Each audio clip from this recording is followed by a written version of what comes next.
Bonsoir. Dans ce débrief du 14 février, il y a eu beaucoup de caquetage autour de la position marocaine sur le deal du siècle qui réduit le rêve de l'État palestinien à une poignée d'enclaves sans espace vital ni possible autonomie décisionnelle. Les Palestiniens, ceux comme Mahmoud Abbas compte dans ses rangs, ont bien saisi la subtile navigation de Rabat dans les méandres de ce conflit. À l'issue de l'entretien que le président de l'autorité palestinienne a accordé au ministre des Affaires étrangères marocain, Saïb Ariqat, secrétaire général du comité exécutif de l'OLP, ne s'est pas trompé, lui, dans la lecture et n'en a retenu dans son tweet que l'essentiel, le Royaume du Maroc, est fermement aux côtés du peuple palestinien. De ça et du deal du siècle, on en reparlera avec nos intervenants. Nous irons ensuite à Addis Abeba où s'est tenue la 33e conférence sommet de l'Union africaine. Au menu, les conflits en Afrique, la situation au Sahel, les attaques terroristes dans la région des trois frontières, la crise libyenne et bien sûr le Sahara marocain qui, pour la première fois depuis 4 ans, n'a pas figuré dans le rapport du Conseil de paix et de sécurité de l'Union africaine. Le sommet a aussi traité de la zone de libre-échange continentale africaine. Nous y reviendrons. Au Maroc, à El Jadida, précisément, le PAM, parti de l'authenticité et de la modernité, a enfin tenu son congrès. La fin de longs mois de lutte interne, le début de la fin ou un nouveau départ. Pour en débattre, Aziz Saidi, rédacteur en chef de lesinfos.ma. Bonsoir. Sharqawi Roudani, professeur de droit international. Jamal Hattabi, professeur de sciences politiques à la faculté de droit à Mohammedia. Merci pour le deal du siècle, c'est pour certains l'arnaque du millénaire. La position du Maroc n'a pas beaucoup plu aux manifestants du dimanche. Elle loue, ou plutôt elle apprécie les efforts de Donald Trump et insiste sur aussi les droits des Palestiniens. Un commentateur l'a qualifié de position diplomatique, pragmatique et rationnelle, et que le Maroc ne pouvait mieux produire dans le contexte actuel. Vrai, faux, certain. C'est une position subtile. Nous avons des intérêts et nous n'avons pas intérêt à déplaire aux États-Unis, mais la question palestinienne est une question presque nationale pour nous. Nous avons tous baigné dans une atmosphère où la question palestinienne est très présente. Elle est très présente, elle est viscérale pour nous. Et certains ont parlé du deal du siècle. Moi, je dirais peut-être que c'est le déni du siècle, parce que c'est pour la première fois, et Trump lui aussi l'a dit, c'est le plan le plus audacieux, mais pas dans le sens qu'on attendait, c'est dans le sens où il a pratiquement tout donné aux Israéliens, même des choses auxquelles ne s'attendaient pas. La question aujourd'hui est relative à ce qui va devenir de ce plan. Le président américain le porte, mais on sait très bien pourquoi il le porte, pour des raisons qui sont strictement des raisons de politique interne américaine liées aux élections américaines et notamment au vote juif qu'il cherche avec véhémence, et je crois qu'il a tout fait pour le gagner. Quand on regarde en fait au niveau de la communauté internationale, tous ils ont accueilli avec beaucoup de suspicion, avec beaucoup de réserve, ce plan que le président américain présente comme le plan du siècle. Et comme je disais tout à l'heure, il est un plan du siècle. C'est vraiment un plan très audacieux, mais dans le sens, dans le mauvais sens du terme. Dans le mauvais sens, Aziz Saidi. C'est vraiment pour des raisons de politique intérieure que ce plan a été fait, ou y a-t-il vraiment d'autres motivations, autrement plus géopolitiques, autrement plus stratégiques? On l'a vu, le président Trump, depuis qu'il est à la Maison-Blanche, il essaye d'avoir un gros coup à l'international. Il a essayé avec la Corée du Nord. On dit même qu'il cherche à avoir le prix Nobel. Donc c'était pour lui une manière de faire un gros coup, et surtout que c'est une année électorale aux États-Unis. C'est anecdotique ça, le plan Nobel. Oh, bien sûr, mais bon, rien ne l'empêche de avec ce l'espérer. plan-là. C'est clair. Non, mais ce que je veux dire, c'est que la dimension de politique intérieure n'est pas absente, que ce soit pour lui ou que ce soit pour Netanyahou, qui rappelons-le, dans 2 semaines sera... il est empêtré dans des affaires, comme Trump subissait une procédure d'impeachment, et que le fait d'organiser en tout cas cette conférence un peu folklorique, très, très médiatisée, c'était une manière de changer les images sur les chaînes de news, de mettre un Trump applaudi plutôt qu'un Trump qui est raillé au sein du Sénat, ça c'est clair.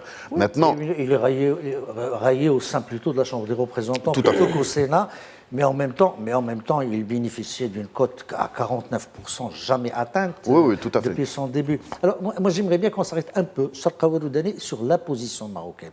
Est-ce que le Maroc, dans le contexte actuel, pouvait produire une position plus audacieuse, plus frontale Moi, je pense sincèrement, ma lecture dès le premier jour, c'est la réponse marocaine, elle a été très intelligente et pragmatique. Pourquoi ? Géopolitiquement parlant, cette question est de dimension très importante pour la géopolitique du monde arabo-musulman. La question palestinienne a toujours été une question d'unité et de solidarité au sein des équations géostratégiques et stratégiques du monde arabo-musulman, notamment. Aujourd'hui, à la lumière et depuis longtemps, on voit qu'il y a une déliquescence au niveau des paramètres, la paramétrisation de ces équations à l'échelle du monde arabe. Donc, c'est-à-dire que c'est compliqué, difficile de produire une position ferme et déterminée avec le constat que nous avons dans le contexte. Dans un contexte qui est très difficile, compliqué au niveau des équations du monde arabo-musulman. Donc, le Maroc est là vers une position intelligente, pragmatique. Pourquoi ? Intelligente parce que d'ailleurs, dans le texte, il faut regarder les subtilités phraséologiques avec lesquelles elle a été écrite. Donc, elle a dit que l'acceptation de tous les partis, il n'a pas les deux partis, tous les partis, c'est le monde arabo-musulman. N'oublions pas que Sa Majesté le roi Mohammed VI est le président de la communauté d'Al-Quds. C'est-à-dire que, et après, donc l'acceptation de tous les partis, et qu'il a parlé d'un enjeu géostratégique très important, la paix et la sécurité dans la région et la sous-région. C'est-à-dire, c'est la condition sine qua non. Donc, c'est-à-dire, c'est le refus, on voit à l'échelle micro et subtile phraséologiquement parlant et géopolitiquement parlant de ce texte produit par le ministre des Affaires étrangères, on voit qu'il y a un refus dès le départ de ce plan de dès le siècle parce qu'il ne répond pas ni aux valeurs des droits internationaux et aux normes des droits internationaux et aussi aux besoins de la perception marocaine parce que toujours le Maroc, il a considéré cette cause comme une cause très importante, une cause sacrée pour les Marocains et les Marocaines. Oui, alors, si vous le permettez, Naïm, oui. je voudrais rebondir sur ce que vient de dire Seydi Charqaoui, c'est que la diplomatie ne doit pas réagir avec l'émotion et non pas l'impulsivité. C'est la raison qui prévaut. Et je pense que, on l'a vu avec la réorientation, l'inflexion stratégique de la diplomatie marocaine, notamment sur le dossier du Sahara au sein des pays africains, ça a donné ses fruits. Donc, on l'a vu aussi avec la crise du Golfe.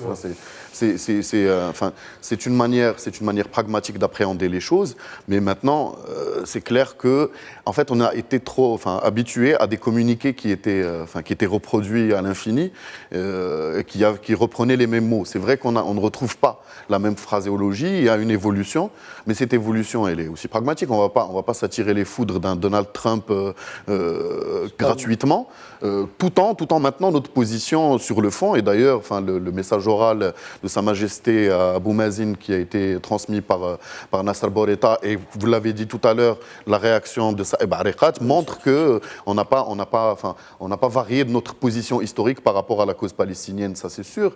Maintenant, ce qui a peut-être parasité tout ça, c'est tout ce qui sortait dans la presse israélienne parlant d'un deal dans le deal. On y reviendra, c'est généralement de la désinformation et de l'intoxication.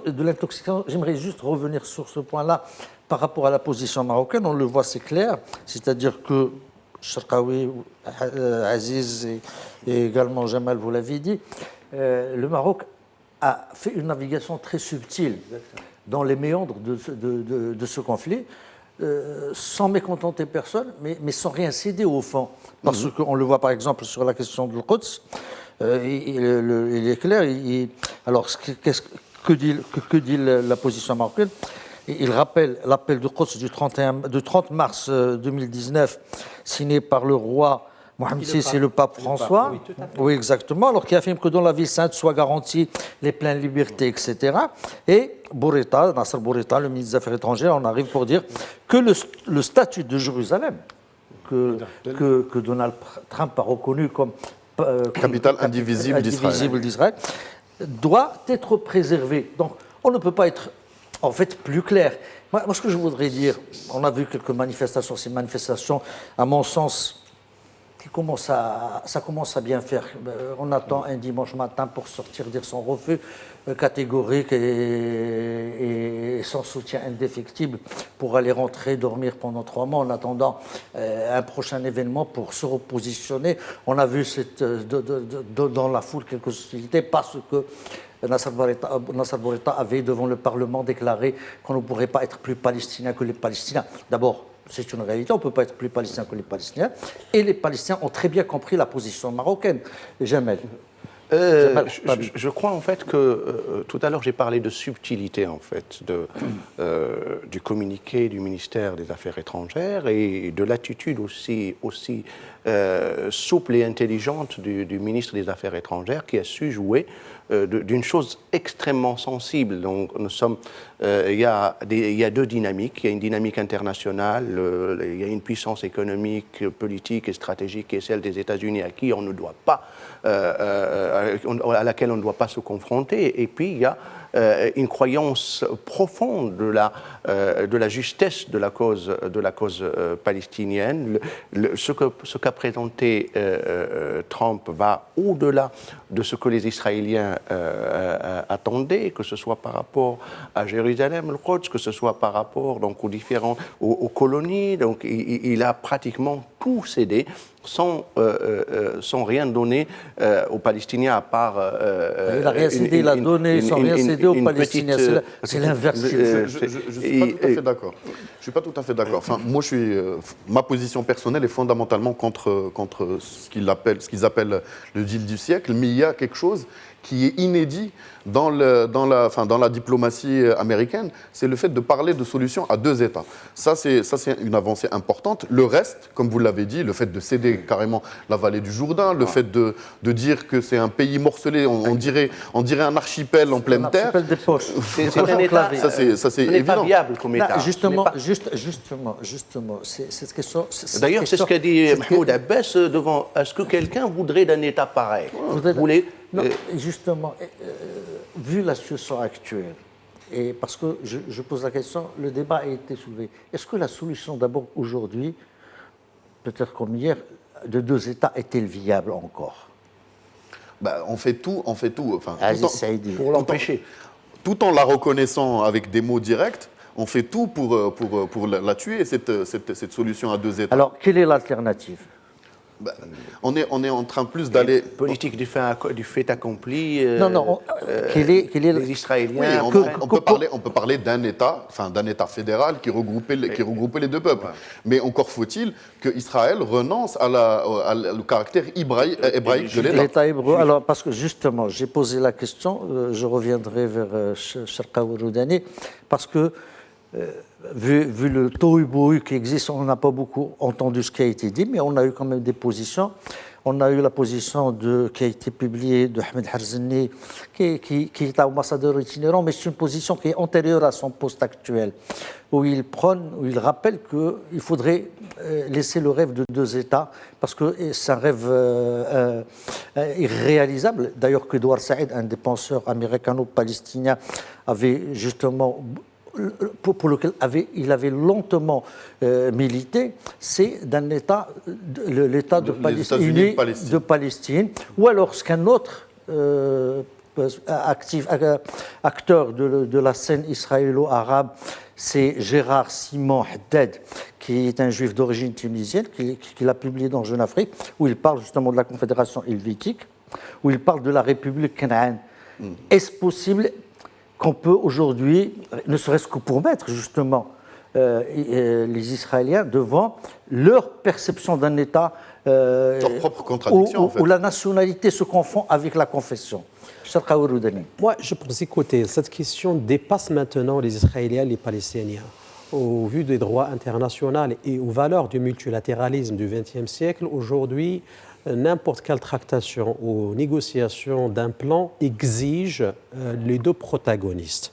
Ce plan-là, il a été concoté d'une manière unilatérale, donc en l'absence des Palestiniens et en l'absence même des pays arabes. D'accord. Certains pays arabes étaient au courant par ce qui se passe. Ils ont essayé, je reviens au Maroc. En vérité, tout le monde était au courant. Voilà, non. Même la rue était au courant. Voilà, Ça tout le faisait, monde. ça faisait 2 ans qu'il y avait des Il y avait, par exemple, le Maroc. Mais c'est-à-dire qu'officiellement, ils n'étaient pas associés au CISI. Voilà, je vais donner juste un petit signal pour montrer que le Maroc, sa position, il a été toujours sacrée pour les Palestiniens, pour la cause palestinienne. Lorsque Mike Pompeo, le ministre des Affaires étrangères, il a été ici au Maroc, Netanyahou, le président israélien, le premier ministre israélien, était à Lisbonne, à 2h30 de Rabat. Donc, il faut comprendre pourquoi il a été là. Donc, c'est-à-dire que le Maroc, toujours, il a refusé ce plan dès le départ. Il sait très bien que cette cause, elle est sacrée et il est aussi, géopolitiquement parlant, elle est très importante pour ses valeurs constantes dans les relations internationales et au sein même de sa conception du multilatéralisme arabe. Ouais. Donc, c'est pourquoi le Maroc, il a cherché toujours de garder, de préserver cette unité du monde arabo-musulman en mettant en place en même temps, en allant à la quête d'une solution, d'une tout à fait. D'ailleurs, et de justice et d'équité. Cher ami, il faut jamais oublier la lettre envoyée par Sa Majesté le roi Mohammed VI en tant que commandant des croyants et en tant que chef du comité d'Al-Quds au président américain Donald Trump lorsqu'il a fait le déménagement de l'ambassade américaine à Jérusalem. Il faut lire, il faut relire. Il ne faut pas qu'on dise Jérusalem, il faut dire Al-Quds. Voilà. Donc, c'est-à-dire que Sa Majesté, il a été toujours le protecteur. Il avait une vision moyen terme, à court terme, à moyen terme et à long terme depuis Mohamed V, Hassan II et continue aujourd'hui avec... Bien avant Camp David, le Maroc a toujours œuvré pour ce rapprochement. Il faut juste signaler que ça fait des années qu'il n'y a aucune avancée sur ce dossier. Il y a eu des reculs. Même des reculs. Depuis Oslo. Donc le fait qu'il y ait quelque chose, ça fait... faute de faire avancer les choses, au moins c'est un coup de pied dans la fourmilière. Maintenant, c'est vrai que dans l'intention et dans la forme, c'est vraiment, ce n'est pas du tout pertinent puisque c'est un plan qui est complètement unilatéral. C'est un plan qui rend avec tout le passif onusien et toutes les résolutions onusiennes et notamment le fait de dire que les frontières de 67 faisaient la résolution 242. Voilà. Donc ça rend avec toutes ces traditions et toute cette liturgie onusienne. Et donc, ça vient bien sûr... Mais le rapport de force aussi est tel qu'aujourd'hui, on n'est pas vraiment en mesure de le contrer. Maintenant, le rapport de force, il a évolué, surtout parce que, comme on le disait, la position arabe s'est effritée. La position palestinienne elle-même, il faut le dire. Oui, non, mais la position... Nous avons d'un côté l'autorité palestinienne avec Mahmoud Abbas et ce qui reste du Fatah, et de l'autre côté le Hamas. Non, par rapport au deal du siècle, au contraire, ça les a rassemblés. C'est la première fois qu'ils tenaient réunion depuis des années. Encore. Oui, mais ce que je veux dire, c'est que la position arabe, elle s'est effritée. C'est plus un front arabe. Et justement, les Israéliens, ils jouent pour leurs intérêts. Ils essayent d'isoler les Palestiniens au maximum. Et on voit que d'autres pays sont allés dans ce sens relativement. Mais que justement, le Maroc, sans céder sur les éléments essentiels de la cause palestinienne, essaye de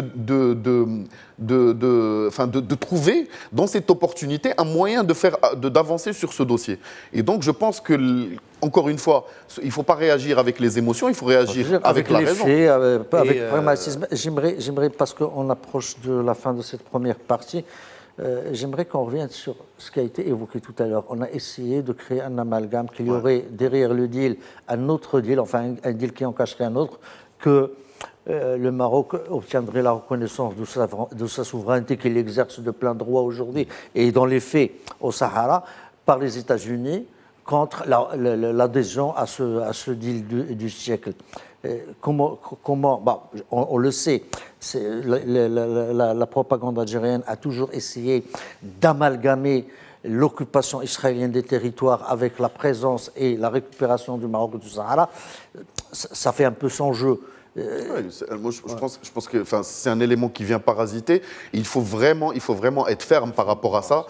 Ce sont deux choses qui n'ont rien à voir. Et d'ailleurs, il faut le rappeler aussi, comme vous l'avez dit, aux Algériens et aux pro-Polisario, que l'essence même de ces deux dossiers n'a rien à voir. Et que jouer sur cet amalgame, c'est quelque chose qui peut être, qui peut aller vers des conséquences qui sont néfastes. Moi, je pense en fait que ça ne vient pas spécialement de l'Algérie. Je crois que les États-Unis sont pour quelque chose. Pour fragiliser. Personne n'a dit que ça vient spécialement de l'Algérie. Pour fragiliser la position marocaine. Ça alimente. La position marocaine reste la plus crédible aujourd'hui. Moi, je pense. Je pense sincèrement, il faut regarder les choses d'une manière globale. Pourquoi on n'a pas sorti, par exemple, la question de l'indépendance des Kabyles en Algérie, ou bien les questions géopolitiques de l'Égypte, ou bien, je ne sais pas, de certains pays arabes? Pourquoi on a fait ce fake news sur le Maroc? Tout simplement, ça montre, il faut relire les choses d'une autre manière. Parce que le Maroc, c'est le seul pays, il est resté ferme avec la Jordanie dans sa position. Et pour lui, il n'a pas cédé aux pressions. Il n'a pas cédé aux spéculations. On s'appelle que Jared Kushner était venu en visite. Tout à fait. Il a dîné avec le roi, ils ont essayé de faire. Mais que le Maroc est quand même resté. Voilà, ça montre. On a sorti cette information, soi-disant machin, tout ça, on spécule derrière une rencontre machin entre ministres des Affaires étrangères et machin. Donc ça montre que le Maroc, il a resté toujours. J'aime bien le machin. Voilà, parce que le Maroc, il a resté toujours ferme, déterminé sur cette question. Il considère la cause palestinienne comme une cause nationale et de dimension géopolitique à l'échelle du monde arabe. Sans pour autant céder ses intérêts à quelque chose d'extérieur. Voilà, parce que le Maroc, il est dans son Sahara. Rapidement, avant qu'on termine cette partie, il ne nous reste pas beaucoup de temps, on va passer à l'Union africaine. On a eu une 33e conférence au sommet qui a été, là je me tourne vers Aziz Saïdi, qui a été un peu quand même particulière. On a assisté à beaucoup d'un temps critique très élevé, de dépit, de désespoir, de découragement. Oui, parce que la situation est critique, notamment dans le Sahel et en Libye. On a l'impression d'être impuissant devant un phénomène qui se développe et qui est très dangereux pour la région et pour le continent africain, et qu'on n'arrive pas à trouver les solutions, que ce soit à travers le G5 Sahel, que ce soit à travers la présence française, que ce soit à travers l'opération de Barkhane, mais surtout avec, encore une fois, Trump qui menace de se retirer de cette région. Donc on est en train de voir émerger un foyer de tension et de violence énorme, et on a l'impression d'être impuissant devant ça. Et donc on comprend que Moussa Faki puisse s'exprimer en ces termes sévères, critiques, avec du dépit, parce qu'on a ce constat d'échec par rapport à cette région. C'est une prise de conscience de la gravité de la situation dans le Sahel. Oui, c'est-à-dire, évidemment, on va essayer dans la deuxième partie de revenir un peu sur le Sahel, bien sûr, c'est 5 millions de kilomètres carrés. C'est aussi grand que on va essayer d'expliquer un peu ce que c'est la région des trois frontières. La crise libyenne, dans Fakedi, on assiste à une guerre par procuration, que même l'OEA est carrément... L'OEA, pardonnez-moi pour le lapsus, l'Union africaine est interdite pratiquement, n'a pas droit au chapitre dans la résolution du conflit, et que la situation en risque, et c'est ça le plus dramatique dans les propos de Moussa Faki, l'effondrement des États de la région. C'est-à-dire on va assister à 3, 4, 5, 6 peut-être Somalie dans la région. Dont on reparlera dans cette deuxième partie. À tout de suite, n'allez pas très loin. Rebonsoir dans ce débrief du 14 février. Toujours avec nous, Jamal Hattabi, professeur de sciences politiques à la faculté de droit de Mohammedia. Sharqawi Roudani, professeur de relations internationales. Et Aziz Saïdi, rédacteur en chef de lesinfos.ema. Moussa Faki, on l'a dit, président de la Commission de l'Union africaine, a eu un temps critique, rare, sévère sur tous les terrains. Le Sahel où il craint l'effondrement des États, la Libye où il parle d'une guerre par procuration, l'impuissance de l'Union africaine. Le Sahel, c'est 5 millions de kilomètres carrés. Le G5 et la France peinent à restaurer la sécurité. Les États-Unis brandissent leur retrait et leur soutien logistique dans la région. Est-ce que les pays africains, les premiers concernés, sont-ils finalement impuissants? Jamal Hattabi? Oui, ils le sont. Et la preuve, en fait, c'est que c'est reconnu par la plus grosse instance qui gère aujourd'hui l'Afrique, l'Union africaine. La nébuleuse a changé d'espace géographique. Aujourd'hui, tous les mouvements terroristes convergent vers le Sahel. Et on le sait très bien, depuis l'intervention française, que ce soit à Serval ou Barkhane, il y a une réelle difficulté à mettre un terme et à mettre les groupes terroristes, l'AQMI et tout, Boko Haram, qui sont en train de prospérer dans cette région et qui rendent cette région extrêmement dangereuse pour l'entourage. Vient s'ajouter à cela le problème libyen. La Libye aujourd'hui est un espace où un État défaillant, où les gens des pays se livrent à une guerre par procuration. Donc ce n'est plus le problème libyen aujourd'hui échappe aux Libyens. Les deux échecs, que ce soit l'échec de la conférence de Berlin, fait penser en fait que le Maroc va revenir en force dans ce problème, pour peut-être une... Pour nous et pour les téléspectateurs, un peu sur la situation géographique de cette région, les pays qui la composent, les mouvements que s'y trouvent, les différents intervenants dans les conflits, parce qu'on n'est plus dans le conflit au singulier. Bon, d'abord, on va commencer par la géostratégie de cette région-là. C'est le continuum d'une région géostratégique pour les Américains, c'est de la Golfe de la Guinée stratégiquement important pour les Américains, où il y a du pétrole et du gaz. Donc ici, la liaison stratégique avec l'Afrique de l'Ouest et l'Afrique du Nord, sachant bien que l'Afrique du Nord, elle est directement dans ce qu'on appelle une région géopolitiquement importante, c'est la région MENA, la Méditerranée. C'est pourquoi la France a toujours élevé une présence... Moyen-Orient, Afrique du Nord. Tout à fait.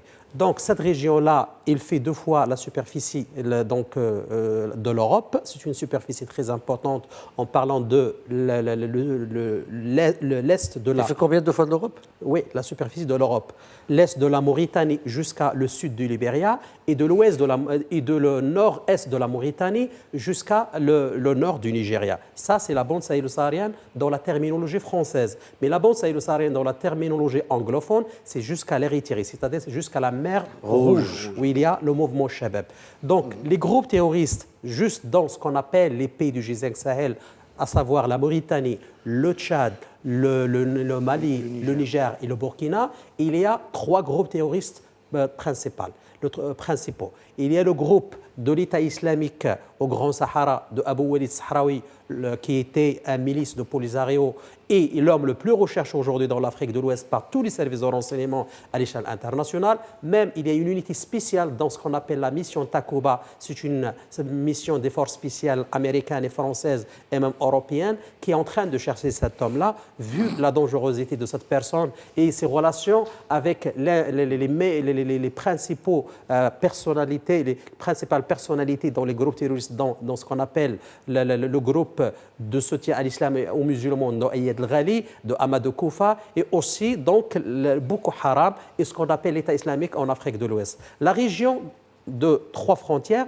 ou ce qu'on appelle la région de l'Iptako-Gorma. C'est une région c'est la superficie de la France. C'est de Mopti, de Djini jusqu'à Minaka, de Minaka, la route nationale On aurait dû amener une carte avec de vous. Gao jusqu'à Oui, d'accord, on est- jusqu'à Soum. Bon, Donc, on a à peu près une idée avec Boko Haram, on l'a oublié, enfin on n'a pas eu le temps de le citer parce qu'on ne va pas rentrer, on risque de se perdre Boko dans ce Haram. labyrinthe. On a déjà une idée un peu plus précise de ce que c'est cette région et de ce que s'y joue.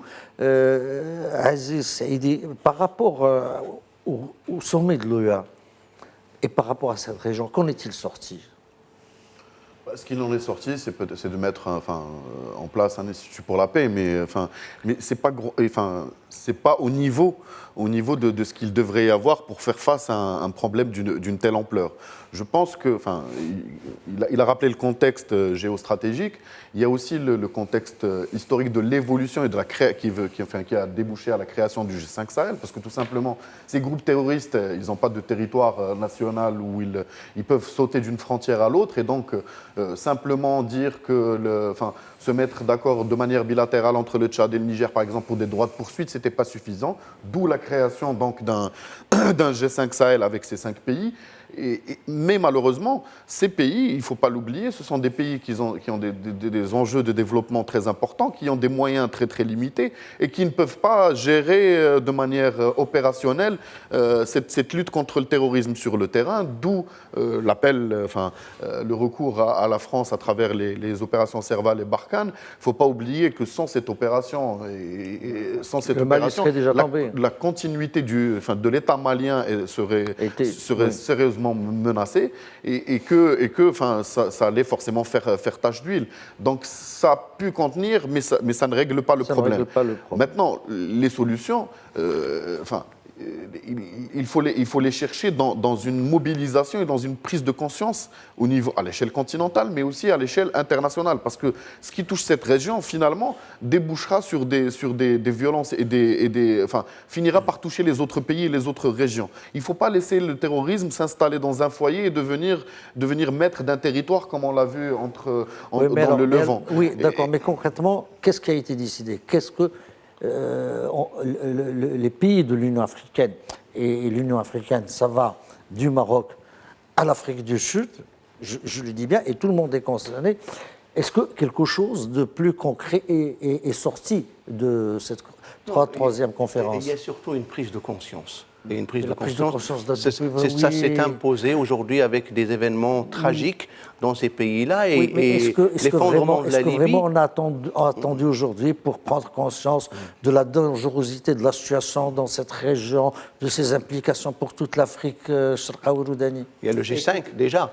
Oui, mais le G5 lui-même, justement, on l'a vu, il est impuissant. Le G5, il a deux problèmes. Il a deux problèmes déjà, le G5. Parce que déjà la contribution financière, il n'y a que le Maroc qui a versé. Oui, déjà, il a deux problèmes. Le premier problème est d'ordre financier. Le deuxième problème, il est de la disparité entre les différentes composantes de ce G5. Oui, qui est dedans. Et d'ailleurs, pourquoi le Sénégal n'y serait pas, même si c'est pas directement la zone. Il faudrait peut-être élargir. Alors pourquoi il n'y est pas? Parce que les autres pays ne veulent pas. C'est qui les autres pays? Notamment la Mauritanie pour le Sénégal. Et pour nous, c'est l'Algérie. Écoutez, moi je pense. Mais l'Algérie n'y est pas non plus. Je pense que le problème dans le Sahel. Elle est sensible aux accords d'Alger de 60. Je pense que le problème du Sahel est plus compliqué qu'on pense, véritablement. Même avec le nombre de militaires des Américains, donc à peu près 180 000 militaires qu'on peut envoyer au Sahel, le problème ne se va pas résoudre le jour au lendemain, parce que le problème, il est composé. Le problème, il est composé pourquoi? D'ailleurs, il y a des problèmes économiques. Il y a des zones désertes, donc il faut un rattrapage ethnique et un rattrapage économique dans plusieurs zones dans la région. Par exemple, quand on parle de la région de l'Iptako-Gorma, donc si les groupes terroristes, les groupes armés et ce qu'on appelle les forces de résistance et les militants qui s'en charge pour sécuriser donc, certaines entreprises et sociétés multinationales qui travaillent dans les mines et tout ça. Mais donc, c'est juste l'espace là où œuvrent ces multinationales. Voilà, donc juste à titre d'exemple, donc juste en 2019, 4000 morts civils et 1600 soldats morts dans les 3 pays, entre le Mali, le Niger et le Burkina. Donc le problème aussi, donc malgré, donc il faut d'ailleurs énumérer les opérations de dimension internationale. Il y a le MINUSMA, il y a Barkhane, le MINUSMA avec 16 000 militaires, Barkhane c'est maintenant à 5100 soldats, la mission de Takuba avec des forces spéciales qui dépassent les 600, avec l'UET, c'est-à-dire la mission européenne pour la formation des militaires et des officiers maliens qui dépasse les 628 soldats, avec PAN Sahel, c'est une mission américaine, et la mission américaine d'autres, une autre mission, ce qu'on appelle qui fait partie de l'Africom. Donc tout ça, malgré tout, on n'arrive pas à résoudre le problème parce que sans solution de la question libyenne qui reste sans solution maintenant, on ne pourra jamais arriver au bout de cette guerre dans le Sahel. C'est la cité aujourd'hui. Donc le problème libyen est au cœur. Avant la question libyenne, c'est clair qu'elle est cruciale et importante. Oui. Mais avant la question libyenne, il y a aussi le fait que ce problème de terrorisme est venu se greffer sur des problèmes socio-économiques. Et il faut savoir qu'il y a des populations qui sont la situation pastorales, d'instabilité aggrave encore plus ces problèmes socio-économiques. Tout à fait. Et en fait, quand on voit que, il y a des inimitiés qui naissent et qui peuvent faire des vocations. Juste rapidement. Par exemple, quand on a un village qui était attaqué par une frange ou une autre, et qu'on dit que Barkhane n'ont pas protégé ce village, ils ont été plutôt protégés un autre. Ça crée un amalgame sur le terrain qui devient inextricable. Donc, à mon sens, la réponse est militaire. Ça démoralise les populations. Voilà. Donc, la réponse est militaire, mais elle doit aussi venir du développement aussi. Du développement. Alors, on a dit, il y a dans le même sens. J'aimerais. Oui. Mais rapidement alors. Rapidement.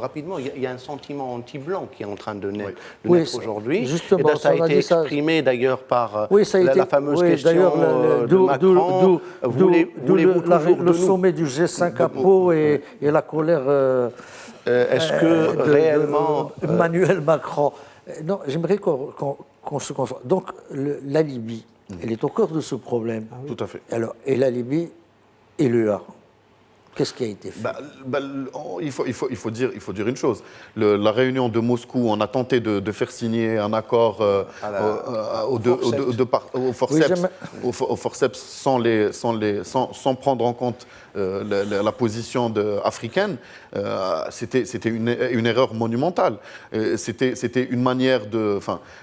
c'est pourquoi les termes de Moussa Faki ont été aussi sévères. C'est parce que finalement, c'était une guerre par procuration. C'est vraiment une guerre par procuration. Il y a d'autres puissances internationales, la Russie, la Turquie, qui sont en train de se greffer dessus et qui oublient que la Libye est un pays africain et que l'enjeu de sécurité est un enjeu régional pour nous et que c'est important Faki parle qu'ils n'ont même pas, Jamal Khattabi, qu'ils n'ont même pas pu envoyer une mission en Libye. Et le problème libyen a échappé à l'Afrique depuis un bon moment, donc depuis l'intervention française. Qu'est-ce qui n'a pas échappé à l'Afrique elle-même. Donc aujourd'hui, nous sommes dans un état défaillant, avec une multitude d'intervenants qui parfois avancent même à visage caché. La Turquie... à visage découvert. Là, aujourd'hui, la Turquie avance à visage découvert. Et malheureusement, la Libye est en train de se transformer en un nouveau foyer de déstabilisation qui va amplifier le problème du Sahel. Il l'est déjà. La prise de conscience aujourd'hui de l'Union africaine, de l'importance et de la vitalité de la résolution de ce pays, parce qu'il y va de la stabilité de l'Afrique elle-même, il y va de la stabilité de tout le pourtour méditerranéen. D'ailleurs, les autres, ils en sont conscients. L'intervention de l'Allemagne, même si c'est une intervention malheureuse qui n'a pas réussi, c'était aussi un effort pour justement participer à la résolution du conflit. Oui, on verra. Donc on va pas préjuger de ce qui se fait en Allemagne, de ce qui se fait à Brazzaville. on va laisser, on aura peut-être l'occasion d'y revenir. Maintenant, j'aimerais bien aussi, quand on parle de conflit, il y a un autre conflit, latent, il est plus diplomatique que militaire, c'est le Sahara, c'est le conflit, disons-le, maroco-algérien, en vérité, qui se déroule. Il est connecté sur cette région d'une façon directe, géographiquement, territorialement, et on l'a vu, l'Union africaine, pour la première fois, n'a pas cité le dossier dans son rapport pour la paix et la sécurité. Depuis 4 ans. Et on a vu le président algérien aller faire son show encore avec la litanie des années 70-80. Est-ce que finalement, il n'y a que l'Algérie pour se rendre compte que ce problème n'est pas un problème et qu'il fatigue l'Afrique? Il y a énormément d'autres problèmes. En fait, on le sait depuis le début, le problème du Sahara a été fabriqué et utilisé à fond par l'Algérie pour camoufler les problèmes à l'intérieur. Aujourd'hui, l'Algérie n'est pas stabilisée, donc il y a eu des élections, ces élections sont en cours contestées, on le voit, les gens sont encore dans la rue, et la seule possibilité en fait pour le régime algérien, c'est de continuer à mettre des cailloux dans la chaussure marocaine. Les Africains se rendent compte de plus en plus de la viabilité de la proposition marocaine, de la justesse aussi de la cause marocaine. Il y a le Burkina Faso qui arrive avec un consulat. Tout à fait. Donc, ça met en colère encore exactement. Une fois Donc, on le voit que les gens maintenant avancent. Il n'y a plus de complexe. Les gens non seulement reconnaissent la marocanité du Sahara, mais ils l'affirment avec l'ouverture de représentations consulaires, que ce soit à Laayoune ou à Dakhla. Et ce n'est que le début. L'Algérie aujourd'hui est consciente de cela. Elle a un partenaire de choix qui est l'Afrique du Sud, mais pour des raisons qui sont totalement différentes. L'Afrique du Sud, ils vont avoir le prochain sommet. Ils ont surtout la présidence. Mais, c'est ça. Mais je voulais juste dire que l'absence du dossier du Sahara dans le rapport de la paix et la sécurité de l'Union africaine est le fruit de cette inflexion stratégique de la diplomatie marocaine depuis quelques années. Et le fait que des consulats viennent ouvrir... C'est ça, c'est que l'inflexion stratégique, c'est de ne plus pratiquer la politique de la chaise vide, de venir, de défendre, de mettre en avant ses arguments. Et voilà, on voit que les fruits sont là et je pense qu'il faut s'en satisfaire, il faut avancer, il faut continuer ce travail diplomatique. On a d'autres fruits, notamment l'ouverture des consulats dans les provinces du Sud. Ça, c'est quelque chose aussi qui est très, très important. Et comme vous l'avez dit, je pense que Abdelmejid Tebboune, qui est le président algérien, dont l'élection a été contestée, la rue est encore en ébullition, il joue toujours sur ce dossier pour sur la fibre marocaine. Sur la fibre marocaine pour pouvoir un peu soigner ses maux en interne. Alors, donc, mais pour revenir à votre question sur l'Afrique du Sud, l'Afrique du Sud en président, quand on préside l'Union africaine pendant un mandat, on a certes la main sur les dossiers, sur l'agenda, mais on ne va pas décider tout seul de quelque chose. Et que voilà, puisqu'on est présent et représenté. C'est-à-dire on va devoir être plus vigilant, sans avoir plus de crainte. Fournir plus d'efforts. Alors le Maroc s'est vu décerner 2 prix à la climatologie et l'agriculture. C'est le fruit en fait de l'attitude positive marocaine, win-win. Gagnant-gagnant. On ne voit pas les autres pays comme on ne vient pas en concurrent, on vient en tant que partenaire économique. Et le Maroc a beaucoup fait depuis 2017, depuis son retour. L'OCP est très présente, les sociétés marocaines sont énormément présentes en Afrique. Il y a une chose aussi très importante qui est passée au sein de l'Union africaine, c'est que le rapport de Sa Majesté sur la question de la migration, une batterie de propositions qui ont été saluées par l'ensemble des pays africains, notamment et très prochainement la mise en place de l'Observatoire africain sur la question de la migration. Donc on peut partager la satisfaction du ministre des Affaires étrangères qui a fait un compte rendu très satisfait de la contribution de la participation marocaine au 33e sommet de l'Union africaine. Il nous reste une poignée. Pour une fois. Pas pour une fois, non. Il y en a eu d'autres. Il nous reste une poignée de minutes. On va aller à El Jadida où s'est tenu le congrès du pape. Enfin, ils ont élu un nouveau secrétaire général, une nouvelle direction. Est-ce que c'est une élimination d'un courant Est-ce que c'est une possible scission en perspective? Moi, je crois que Jamal le Khattabi. PAM est en train de devenir un parti comme les autres. Donc, il a souvent souffert de l'ADN qu'il portait depuis le début, hein, lié à sa formation au départ, un parti qui a été boosté, poussé par on sait qui, et qui a investi par la conjoncture. qui a investi le paysage politique. Et aujourd'hui, le PAM devient un parti comme les autres, et il doit innover, il doit trouver des idées, un programme qui va lui permettre de subsister tout seul dans la scène politique marocaine. C'est un parti comme les autres, et c'est à lui maintenant de travailler. Je crois que c'est surtout un parti qui a été créé pour gagner et pour diriger le Bon, gouvernement. il a gagné en devenant deuxième. Il a failli. Est-ce qu'il pourra se maintenir à la deuxième place aux prochaines législatives? Franchement, parce que Abdelatif Ouabi, son secrétaire général, son nouveau secrétaire, promet 150 députés. Parce que Elias Lamari n'a pas réussi. Ça m'étonnerait dans la conjoncture actuelle. Maintenant, pour moi, pour le PAM, c'est un enjeu de survie surtout, et puis d'orientation. Voilà. Parce que quand on a vu les brimades entre les brimades, vous parlez de brimades, vous parlez carrément la violence. De bataille de tranchées. Ouais. Quand on a vu ça, on voit que c'est un parti au bord de la scission, que voilà, on a les orientations. Pas forcément, parce qu'on a vu ça ailleurs, dans d'autres parties. On l'a vu chez le Stirklel, ça n'a pas été pour autant une scission. On peut assister, mais là, on a vu, il y a tout un courant qui est sorti. Oui, c'est ça. Qui a joué. Bon, c'est-à-dire que le Congrès s'est bien préparé par les autres, et il a été mal préparé par les partants. Exactement. Finalement, les autres se sont montrés plus dynamiques sur le plan organisationnel du Congrès, et que les autres ont dû céder le terrain. Juste pour finir ce que je disais, je pense que, au-delà de la genèse du parti, maintenant il est un tournant, c'est clair. Il doit soit se trouver une vraie orientation assumée et claire, soit il est appelé à disparaître. Oui. Écoutez, moi je pense que ce qui s'est passé au sein du PAM, il est très positif, vu qu'aujourd'hui, il y a un virage qui a été très bien discuté au niveau des deux courants, le courant de l'avenir et le courant de ce qu'on appelle la légitimité. Je pense aujourd'hui le Congrès, il est très bien passé, vu qu'il y avait des élections, un nouveau secrétaire général. Il n'y a que le Conseil national qui a gardé sa présidente. Je pense que le PAM, c'est un acteur clé dans l'équation politique partisane à l'échelle nationale. Jamal Khattabi. Je vais dans le même sens.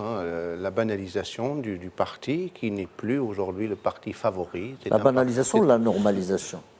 Oui, la normalisation. Il doit maintenant faire un effort au niveau il faut qu'il compte sur lui-même. Se positionner, et puis surtout convaincre les Marocains. Peut-être proposer une alternative. Nous sommes aujourd'hui dans un flou. Est-ce qu'il y a des perspectives d'alliance? Moi, je pense qu'il a dit le nouveau secrétaire général, il n'y a plus maintenant de ce qu'on appelle des lignes rouges, des lignes blanches. Ça veut dire qu'on parle clairement aujourd'hui, c'est-à-dire qu'éventuellement, il y aura une... Abdelatif Ouabi, depuis des années, il fait les yeux doux au PJD, ça on le sait. Donc on peut imaginer que... Mais il n'est pas seul. Non, mais j'imagine. Et vous croyez que... Surtout parce que l'antagonisme des prochaines élections sera entre le RNI et le PJD. Donc forcément, il faudra choisir son camp. Normalement, logiquement, le PAM devrait choisir le RNI. Il y a eu de la cannibalisation lors des dernières élections. Oui, mais il y a eu la cannibalisation. Mais ça continue, dans l'autre sens. Logiquement, objectivement, quand on voit les plateformes, quand on voit la pensée, c'est plutôt RNI, PAM. Quand on voit même l'ADN. Oui. Donc on voit plus tout ça. Mais là, on voit le PJD. Est-ce que le PJD gagnerait à faire une alliance avec le PAM? Tout dépend des résultats, tout dépend de ce qui va se passer dans 2 ans. Le PJD aujourd'hui est un parti qui est structuré. Puisqu'on peut en dire ce qu'on veut, mais c'est un parti qui est toujours là. Donc il pourrait gagner d'une alliance avec le PAM. Qui est toujours là, et tant qu'il n'y a pas d'adversaire... Est-ce qu'il peut gagner d'une alliance avec le PAM? Mais ça dépend si l'alliance est annoncée avant ou après les élections. Avant, parce que généralement, c'est toujours après. Au Maroc, on ne les fait pas avant. Le débat vient à peine de commencer à s'échauffer sur cette question du PAM et de politique intérieure. Et voilà qu'on devrait arrêter. Donc, je vous dis bonsoir et à la semaine prochaine. Merci à tous.